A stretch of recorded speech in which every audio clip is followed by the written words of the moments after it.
Middle east में जंग अब हर घंटे नया मोड़ ले रही है। ईरान अमेरिका युद्ध अब उस मुकाम पर पहुंच चुका है जहां से पूरी दुनिया के लिए लग रहा है कि वापसी का अब कोई रास्ता नहीं बचा है।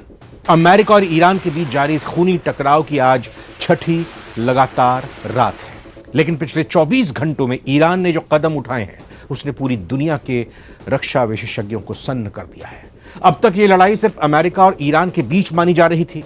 इजराइल भी इसमें अमेरिका के साथ था, ईरान के खिलाफ था, लेकिन अब ईरान एक ऐसी आत्मघाती और घातक रास्ते पर चल पड़ा है जहां उसने अपने ही दोस्तों और पड़ोसियों को निशाना बनाना शुरू कर दिया है, क्योंकि उन्होंने दगाबाजी की है, गद्दारी की है, एक पड़ोसी का फर्ज नहीं निभाया है। इस वक्त तीन सबसे बड़ी और दहला देने वाली खबरें ग्राउंड जीरो से आ रही हैं। पहली बड़ी खबर, ईरान के एक मिसाइल हमले से पूरा कतर हिल गया है।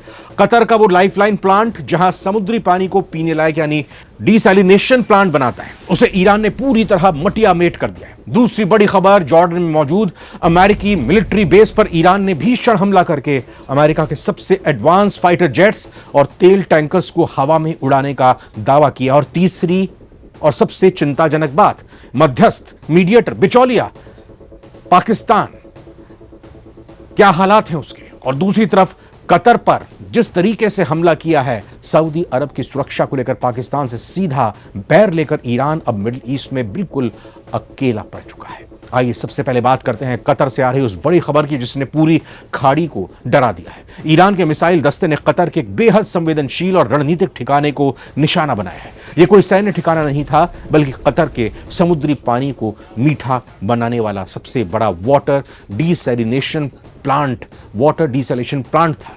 आप सोच रहे होंगे कि एक पानी के प्लांट पर हमला करने से क्या होगा।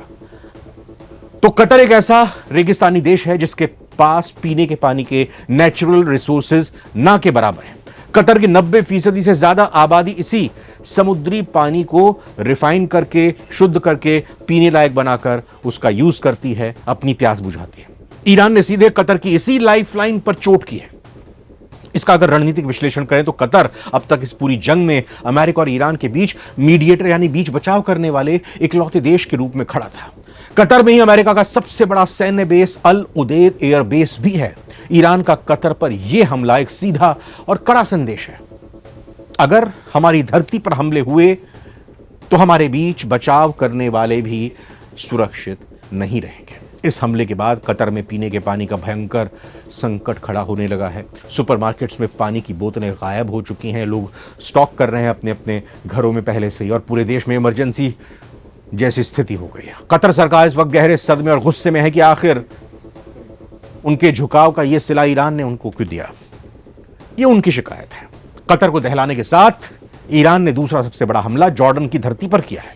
ईरान की Islamic revolutionary guard corps IRGC ने आधिकारिक दावा किया है कि उन्होंने जॉर्डन में तैनात अमेरिकी एयरफोर्स के फाइटर जेट्स और फ्यूल टैंकर्स को पूरी तरह तबाह कर दिया है, बर्बाद कर दिया है।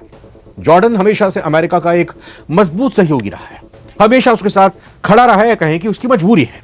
और अमेरिकी वायुसेना जॉर्डन के अड्डों का इस्तेमाल करके ईरान समर्थित गुटों पर बमबारी कर रही थी। ईरान ने अपने सुसाइड ड्रोन से सटीक मार करने वाले बैलिस्टिक मिसाइलों के जरिए जॉर्डन के इसी बेस के हैंगर को निशाना बनाया, यानी जहां पर ये लड़ाकू विमान खड़े होते हैं। हैंगर, ये शर्ट टांगने वाला हैंगर नहीं, ये जहां पर फाइटर जेट्स खड़े होते हैं, यहां पर अमेरिकी लड़ाकू विमान खड़े हुए थे। और ईरान के इस दावे के बाद पेंटागन में हड़कंप मच गया। अगर ईरान का यह दावा 100% सच साबित होता है तो यह अमेरिका के लिए सदी का सबसे बड़ा सैन्य नुकसान होगा। फाइटर जेट्स का नुकसान, क्योंकि अरबों डॉलर के एडवांस जेट्स को तबाह होना अमेरिकी एयर सुपीरियरिटी की वो सीधी चुनौती है। फ्यूल टैंकर्स में आग लग गई है। तेल के टैंकर्स में विस्फोट के कारण पूरा बेस कई घंटों तक आग की लपटों में घिर रहा है, जिससे वहां का ऑपरेशन ठप पड़ गया है। अमेरिका यहां से अब कैसे ही ईरान पर हमला करेगा। जॉर्डन पर दबाव लगातार बनाया जा रहा है, क्योंकि ईरान ने जॉर्डन को भी चेतावनी दे दी है कि वो अपनी धरती का इस्तेमाल अमेरिकी हमलों के लिए ना होने दे, नहीं तो अगला नंबर उनके अपने बुनियादी ढांचे का होगा। तो आगे बढ़ते हुए आपको बताएंगे कि इस जंग का सबसे खतरनाक पहलू यह है कि ईरान अब पूरी तरह से लोन वुल्फ यानी कि अकेले शिकारी की तरह बर्ताव कर रहा है, जो किसी भी हद तक जाने को तैयार है। उसने एक साथ कई मोर्चे, कई फ्रंट्स खोल दिए हैं। एक तरफ जहां वो अमेरिका से सीधा युद्ध लड़ रहा है, वहीं दूसरी ओर उसने सऊदी अरब को लेकर पाकिस्तान से भी बैर मोल लिया है। जैसे कि हमने अपने पिछली रिपोर्ट्स में बताया ही था कि पाकिस्तान ने सऊदी अरब की सुरक्षा को अपनी रेड लाइन घोषित किया था। पाकिस्तान ने साफ कहा था कि अगर सऊदी पर कोई आंच आई तो पाकिस्तानी सेना चुप नहीं बैठेगी। ईरान ने पाकिस्तान की इस चेतावनी को नजरअंदाज करते हुए सऊदी अरब के कूटनीतिक और आर्थिक हितों पर चोट करना जारी रखा है और इसके चलते पाकिस्तान और ईरान के बीच सीमा पर भारी तनाव देखा जा रहा है। अब इसका जियोपॉलिटिकल फॉलआउट क्या होगा यह भी समझना जरूरी है, क्योंकि इतिहास गवाह है कि जब भी कोई देश चारों तरफ से घिर जाता है तो वो और ज्यादा आक्रामक हो जाता है, खूंखार हो जाता है। और ईरान इस वक्त कतर, जॉर्डन, सऊदी अरब, पाकिस्तान जैसे मुस्लिम बहुल इलाकों में मुल्कों को भी अपना दुश्मन मान चुका है और दुश्मन बना चुका है। इसका मतलब यह है कि मिडिल ईस्ट में अब कोई भी ऐसा देश नहीं बचा जो ईरान के साथ खुलकर खड़ा होकर उसको समर्थन करते हुए उसकी कूटनीतिक ढाल बन सके। इस महायुद्ध की छठी रात में केवल कतर या जॉर्डन ही नहीं झुलसे हैं, ईरान के भीतर भी तबाही मची है।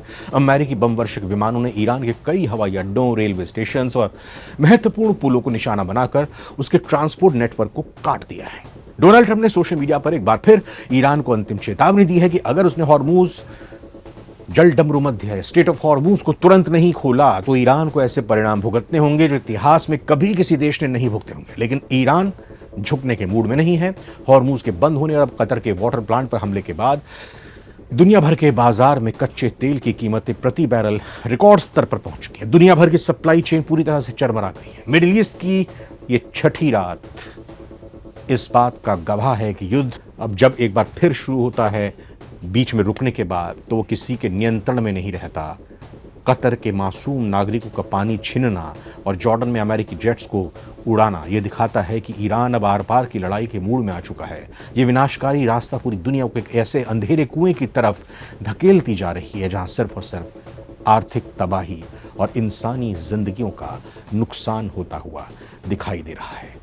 लेकिन इस पूरे मामले में एक बड़ा ट्विस्ट ये निकलकर सामने आया है और एक राहत की बात ये निकलकर सामने आई है कि व्हाइट हाउस यानी कि अमेरिकी राष्ट्रपति डोनाल्ड ट्रंप का राष्ट्रपति कार्यालय, वहां पर आवास भी उनका, वहां से उनकी प्रेस सेक्रेटरी एक प्रेस कॉन्फ्रेंस कर रही थी और उनसे सवाल एक पत्रकार ने पूछा कि जिस तरीके से 60 दिनों का जो सीज फायर हुआ था अमेरिका और ईरान के बीच मेमोरेंडम ऑफ अंडरस्टैंडिंग पर साइन हुए थे और वो नहीं टिक पाया और फिर लगातार 6 दिनों से अमेरिका हमला कर रहा है, ताबड़तोड़ हमले कर रहा है, तो क्या लगता है शांति आएगी या फिर ये हमला लगातार जारी रहेगा, युद्ध आगे भी जाएगा? तो बड़ा दिलचस्प जवाब दिया, एक उम्मीद भरा जवाब इसको माना जाएगा। लेकिन यह भी कहा जा सकता है कि ये अमेरिका का पैंतरा भी है, क्योंकि जवाब में यह कहा गया कि अमेरिका से ईरान बातचीत लगातार कर रहा है। ईरान चाहता है कि अमेरिका के साथ शांति बहाल हो और अमेरिका भी ये चाह रहा है कि बातचीत के लिए अगर ईरान आ रहा है तो हम भी बातचीत कर लें। तो ये अपने आप में सकारात्मक पहलू है, पक्ष है। लेकिन अमेरिका की बात पर विश्वास करना आज की तारीख में एक तरह से कहें कि अपनी आंख पर पट्टी बांधकर चलने जैसा होगा। वैसे आपको क्या लगता है, ईरान की आक्रामकता और अमेरिका के लगातार 6 दिन हमले करना इस युद्ध को कहां लेकर जा रहा है? कमेंट में जरूर बताइएगा। फिलहाल इस वीडियो में इतना ही।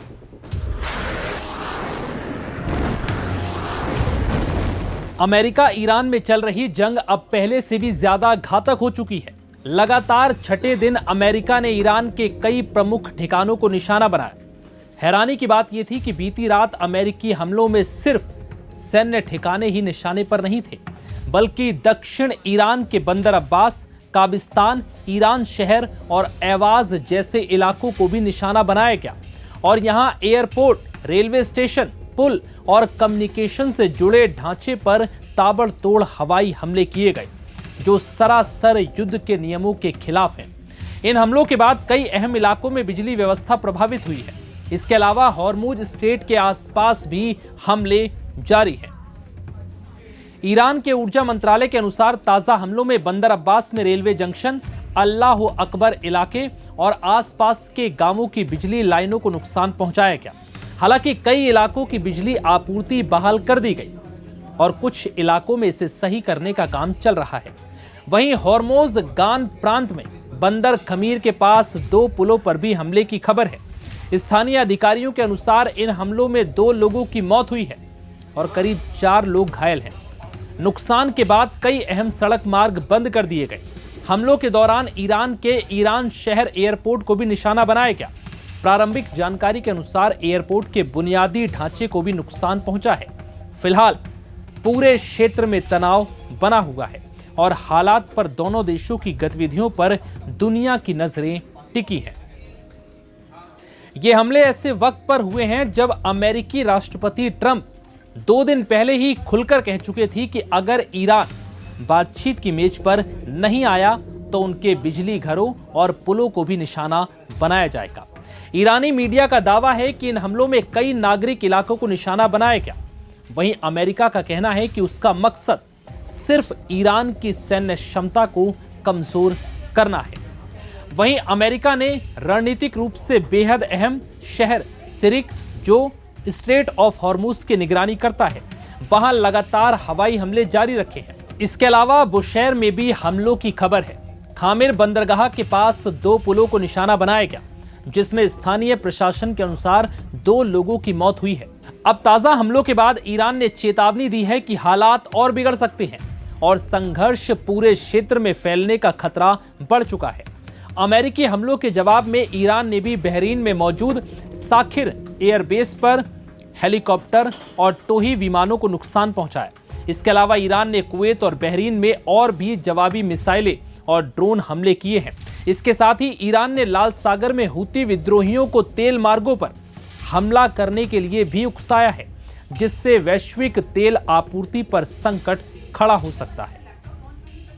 ईरानी सेना के खातम अल अंबिया सेंट्रल हेडक्वार्टर के प्रवक्ता कर्नल इब्राहिम जोल्फागारी ने धमकी दी है और कहा है कि अगर अमेरिका राष्ट्रपति डोनाल्ड ट्रंप की बार बार दी गई चेतावनियों पर अमल करते हुए ईरान के पुलों और पावर प्लांट पर हमला करता है तो ईरान क्षेत्र के सभी इंफ्रास्ट्रक्चर पर बड़े पैमाने पर हमले कर सकता है। उन्होंने ये भी साफ कर दिया है कि हम किसी भी हाल में हॉर्मुज स्ट्रेट में अमेरिका का दखल नहीं होने देंगे। ये ईरान की ऐसी रेड लाइन है जिसके कोई पार नहीं जा सकता। बता दें कि नाकेबंदी फिर से लागू होने के साथ ही अमेरिका और ईरान दोनों ने एक दूसरे पर हमले जारी रखे हैं। ईरान की सरकारी मीडिया ने कहा है कि गुरुवार को अमेरिकी हमलों ने तेहरान और सेमनन प्रांत के आसपास के इलाकों को निशाना बनाया, जहां ईरान का बैलिस्टिक मिसाइल प्रोडक्शन और स्पेस प्रोग्राम चलता है।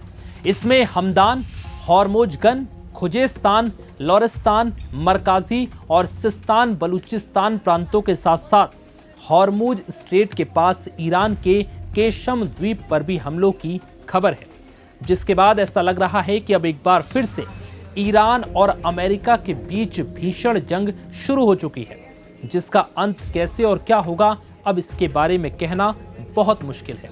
फिलहाल इस रिपोर्ट में इतना ही। इजाजत दीजिए। नमस्कार।